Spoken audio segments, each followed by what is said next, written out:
এবার এক নজরে দৈনিক পত্রিকার শিরোনামগুলো জানিয়ে দিব। দর্শক, আমার হাতে শুরুতেই রয়েছে দৈনিক ইত্তেফাক।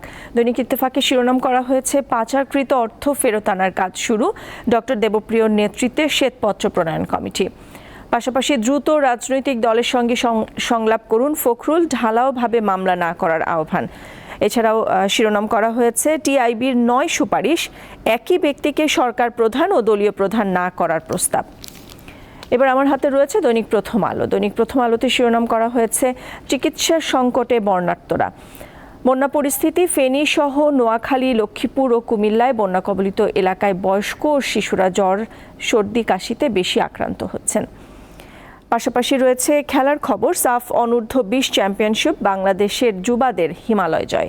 আপনারা জানেন যে গতকাল বাংলাদেশ নেপালের সাথে 4-1 গোলের ব্যবধানে অনূর্ধ্ব 20 চ্যাম্পিয়ন, সাফ অনূর্ধ্ব 20 চ্যাম্পিয়ন হয়েছে, সেই খবরটি এখানে রয়েছে। এবার আমার হাতে রয়েছে দৈনিক সমকাল পত্রিকা। সমকালের শিরোনাম করা হয়েছে পাচার অর্থ পুনরুদ্ধার, স্থানীয় সম্পদ জব্দের জোর চেষ্টা। দেশ বিদেশে প্রভাবশালীদের অবৈধ সম্পদের খোঁজ শুরু হয়েছে এবং তা কিভাবে উদ্ধার করা যায় সেই বিষয়টি আসলে এই প্রতিবেদনে রয়েছে। পাশাপাশি অনূর্ধ্ব 20 সাফ চ্যাম্পিয়নশিপের খবরও রয়েছে, বাংলাদেশকে এভারেস্ট চূড়ায় তুললেন যুবারা, এই শিরোনামে প্রতিবেদন করা হয়েছে।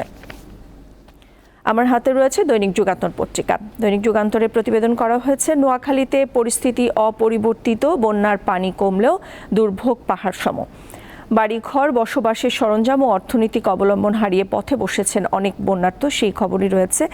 পাশাপাশি আপনারা একটি ছবি দেখতে পাচ্ছেন যে একজন বয়স্ক বৃদ্ধ, তিনি অসুস্থ হওয়ার কারণে স্বেচ্ছাসেবকরা তাকে হাসপাতালে নিচ্ছেন, সেই ছবিটি রয়েছে।